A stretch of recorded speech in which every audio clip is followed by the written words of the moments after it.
નમસ્કાર, ઉજાસ ટીવીમાં હું પંકજ આપનું સ્વાગત કરું છું. આજના તારીખ 21 નવેમ્બર અને શુક્રવારના અમેરિકાના મુખ્ય સમાચારોમાં જોઈએ તો અમેરિકાથી ડિપોર્ટ કરાયેલા લોકોની ફ્લાઇટ દિલ્હી આવી હતી, જેમાં મહેસાણાનો એક યુવક પણ સામેલ હતો.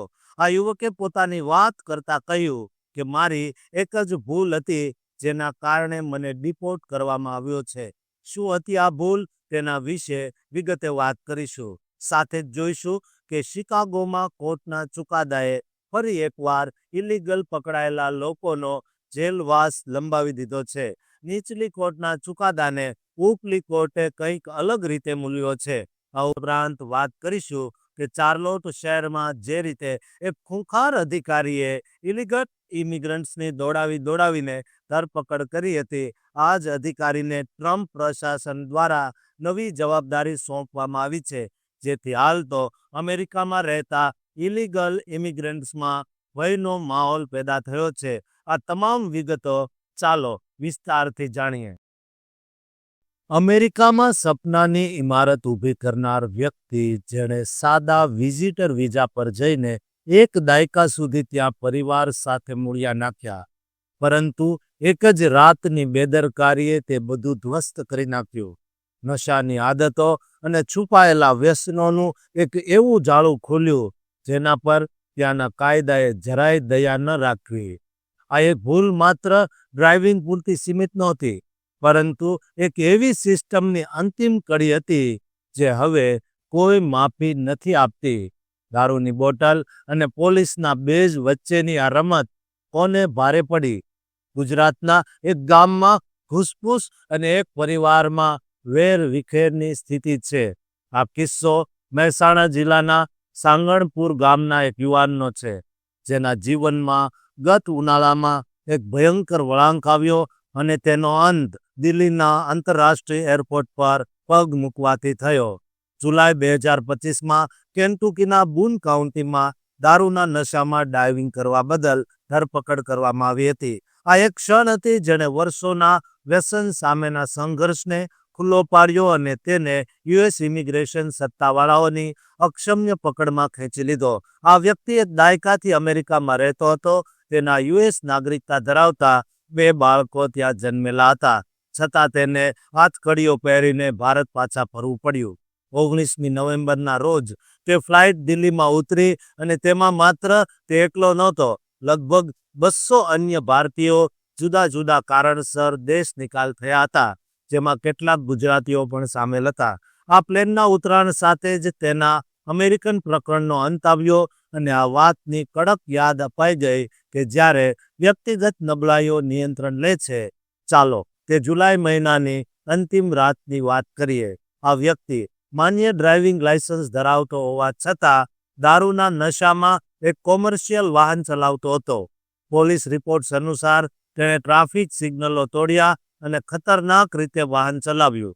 જ્યારે અધિકારીઓએ તેને રોક્યો ત્યારે કેબિનમાં દારૂની અડધી ખાલી બોટલ મળી, જે તેના વ્યસનને ખુલ્લો પુરાવો હતો. આ આદત ગુજરાતની શેરીઓથી લઈને અમેરિકાના હાઈવે સુધી તેનો પીછો કરતી હતી. પોલીસે તેની સામે રેકલેસ એન્ડરજસ્ટમેન્ટ અને DUIના ગંભીર આરોપો લગાવીને મજબૂત કેસ બનાવ્યો. વિઝિટર વિઝા પર રહેલા વ્યક્તિ માટે આ ધરપકડ માત્ર એક ટિકિટ નહોતી, તે દેશ નિકાલ ટ્રિગર હતું. પાછલા 10 વર્ષથી તે તેના પરિવાર સાથે સ્થિર જીવન જીવતો હતો. તેના સગા સંબંધીઓ અને મિત્રોએ તેને દારૂ છોડવા માટે અનેક વિનંતીઓ કરી હતી, કારણ કે આ પહેલા પણ તે સમાન ગુનાઓમાં પકડાઈ ચૂક્યો હતો. તે સમયે કદાચ સિસ્ટમની થોડી ઉદારતાથી તે છટકી ગયો હતો, પરંતુ ટ્રમ્પ વહીવટી તંત્રની ઇમિગ્રેશન પરની સખત નીતિઓએ આ પરિસ્થિતિ બદલી નાખી. જુલાઈની તે ધરપકડ તેના માટે આંતરરાષ્ટ્રીય અકાલપટ્ટીની નોટિસ બની ગઈ. સપ્ટેમ્બરના મધ્ય સુધીમાં કોર્ટે તેને અંતિમ નિષ્કાસન આદેશ આપ્યો. બૂન કાઉન્ટી જેલમાંથી તેને શિકાગો, ઇન્ડિયાના અને છેલ્લે લુઇસિયાના મોકલવામાં આવ્યો, જે પ્રસ્થાન માટેનું કેન્દ્ર હતું. ત્યાંથી તે ભારે સુરક્ષા હેઠળ દિલ્હી બાઉન્ડ પ્લેનમાં બેઠો. તેનું અમેરિકન સ્વપ્ન પૂર્ણપણે સમાપ્ત થઈ ગયું. મિત્રો, અમેરિકાની ધરતી પર રહેતા હો કે ગુજરાતની, તમામ ગુજરાતીઓએ એક વાતની ગાંઠ બાંધી લેવાની જરૂર છે કે અમેરિકામાં હવે નાની એવી ભૂલ કરી તો સીધા જ વતન જવાની તૈયારી રાખવી પડી શકે છે અને દારૂ જેવા વ્યસનો ક્યાંય પણ ન કરવા જોઈએ, કારણ કે તે માત્ર ને માત્ર બરબાદી જ નોતરે છે. આ તેનો ઉત્તમ નમૂનો છે. અમેરિકાના ઇમિગ્રેશન યુદ્ધની માનવીય બાજુ પરના ગંભીર સવાલો ઊભા થયા છે. વિન્ડી સિટી શિકાગોમાં પરિસ્થિતિ ખૂબ ગંભીર છે. કાયદાકીય નિષ્ણાતોમાં ચર્ચા જગાવનાર અને સમુદાયોનો શ્વાસ અદ્ધર કરી દેનાર એક નાટકીય વળાંક આવ્યો છે. આજ રોજ 21 નવેમ્બર 2025ના રોજ એક ફેડરલ અપીલ કોર્ટે છેલ્લા કેટલાક મહિનાઓમાં શિકાગોમાં પકડાયેલા સેંકડો અનડોક્યુમેન્ટેડ ઇમિગ્રન્ટ્સને મુક્ત કરવાના આદેશ પર રોક લગાવી દીધી છે. આ લોકો જેમની ફેડરલ એજન્ટો દ્વારા યોગ્ય વોરંટ વિના ધરપકડ કરવામાં આવી હતી, તેઓ એક નીચલી કોર્ટના હિંમતભર્યા આદેશને કારણે મુક્ત થવાની અણી પર હતા, પરંતુ હવે તેઓ જેલના સળિયા પાછળ ફસાયેલા છે, કારણ કે ટ્રમ્પ પ્રશાસન તેમને ત્યાં રાખવા માટે દરેક સંભવ પ્રયાસ કરી રહ્યું છે. આ બધાની શરૂઆત ગયા અઠવાડિયે થઈ, જ્યારે ઇલિનોઇસના ઉત્તરી જિલ્લાના ફેડરલ જજ જેફરી કમિન્સે ચુકાદો આપ્યો, જેણે અટકાયત કેન્દ્રોમાં આઘાત ફેલાવ્યો. તેમણે આશરે 615 ઇમિગ્રન્ટ્સને તાત્કાલિક મુક્ત કરવાનો આદેશ આપ્યો, જેમની ધરપકડ વોરંટ વિના કરવામાં આવી હતી.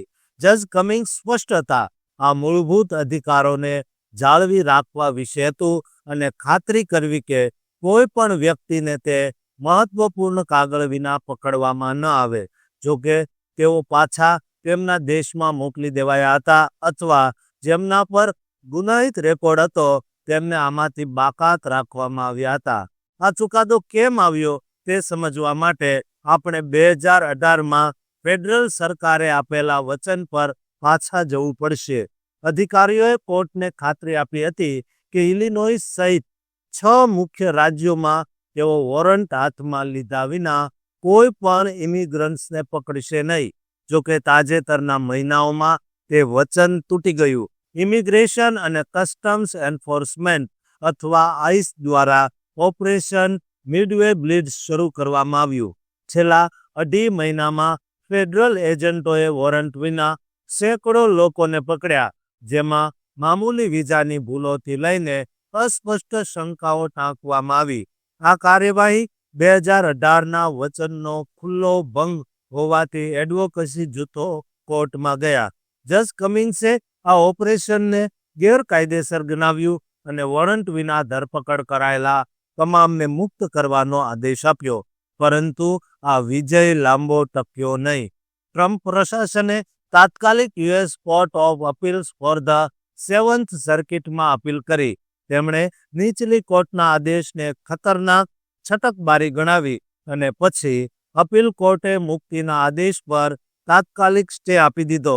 જ્યાં સુધી આ મામલો થાળો ન પડે, આજની સાંજ સુધીમાં તે 615 લોકો હજી પણ જેલમાં બંધ છે. તેમની આશાઓ પર અમલદારશાહીની લાલ પટ્ટી ફરી વળી છે. આ સ્ટે કાયમી નથી.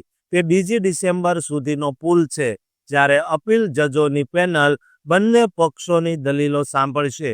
ઇમિગ્રન્ટ એડવોકેટ્સે આ સમાચારને મોટો ફટકો ગણાવ્યો છે, એક નિરાશાજનક વળાંક જે લોકોને બદલે રાજકારણની ગંધ આપે છે.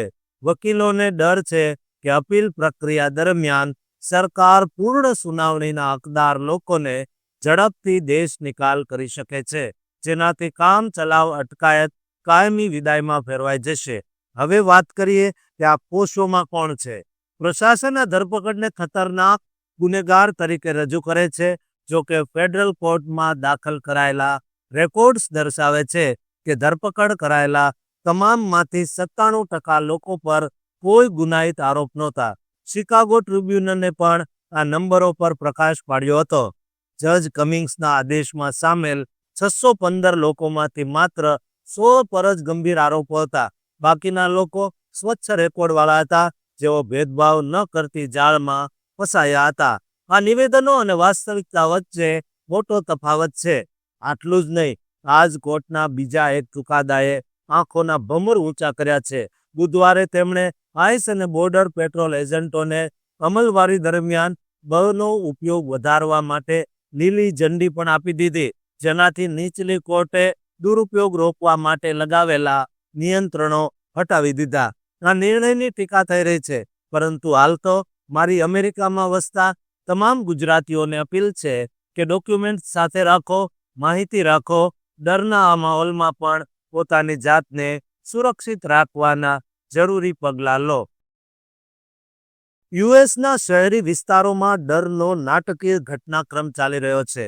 ઇમિગ્રેશન કડક કાર્યવાહીઓ વધુ સખત અને ઝડપી બની રહી છે. શિકાગો બાદ ઉત્તર કેરોલિનાના ચાર્લોટમાં 300થી વધુ અનડોક્યુમેન્ટેડ ઇમિગ્રન્ટ્સને ઝડપી પાડવાની કાર્યવાહી કરવામાં આવી. પરંતુ જેમ જેમ ધરપકડનો ધુમાડો હટી રહ્યો છે, તેમ તેમ ગણગણાટ વધી રહ્યો છે.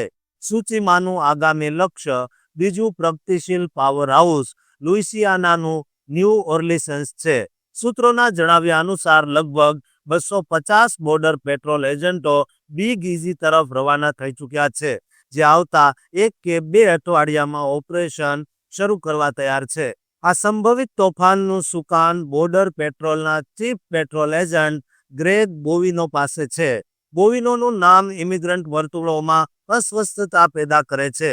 તેઓ ટ્રમ્પના સીધા નિર્દેશ હેઠળ શરૂ કરાયેલા ઇમિગ્રેશન અમલવારીના ચહેરા તરીકે ઉભરી આવ્યા છે. લોસ એન્જલસમાં શરૂઆતી કાર્યવાહીથી લઈને શિકાગોમાં સેન્ચુરી ઝોનમાં તેમના આદેશ હેઠળની ટીમોની કાર્યવાહી સુધી તેમણે કડક અભિગમ અપનાવ્યો છે.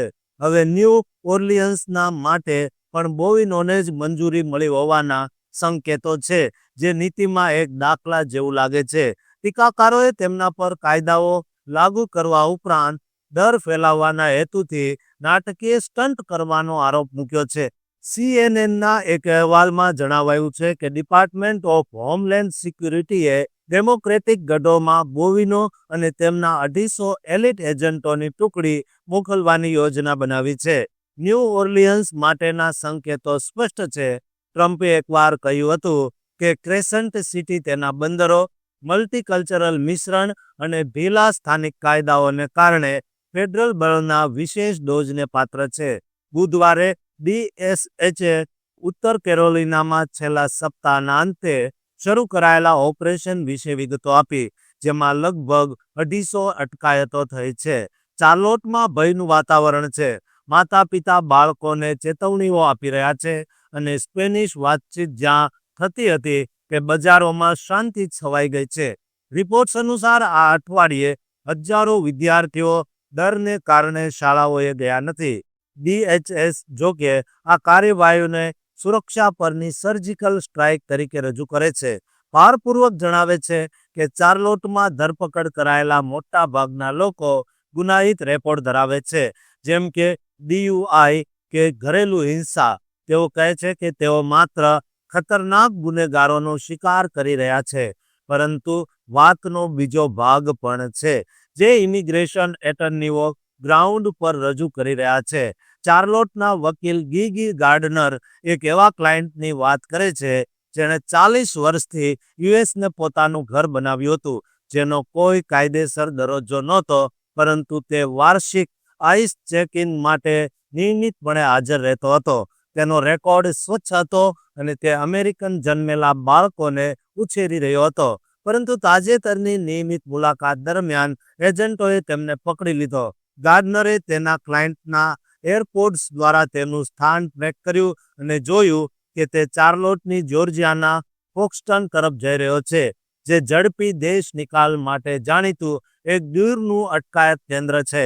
નિયમોનું પાલન કરનાર વ્યક્તિનું આ હૃદયદ્રાવક પરિણામ છે. ગાર્ડનર જેવા વકીલો ઇમરજન્સી સ્ટે ફાઇલ કરી રહ્યા છે, પરંતુ બોવિનોની ટીમ ન્યૂ ઓર્લિયન્સ માટે એકત્ર થઈ રહી છે, તેથી દબાણ વધી રહ્યું છે. દક્ષિણભરના અમલવારીની આ કડક પકડ એક યાદ અપાવે છે કે ઉચ્ચ સ્તરની નીતિઓ નીચેના જીવન પર કેવી રીતે તૂટી પડે છે. સપનાઓ મુલતવી રહે છે અને પરિવારો તૂટી જાય છે.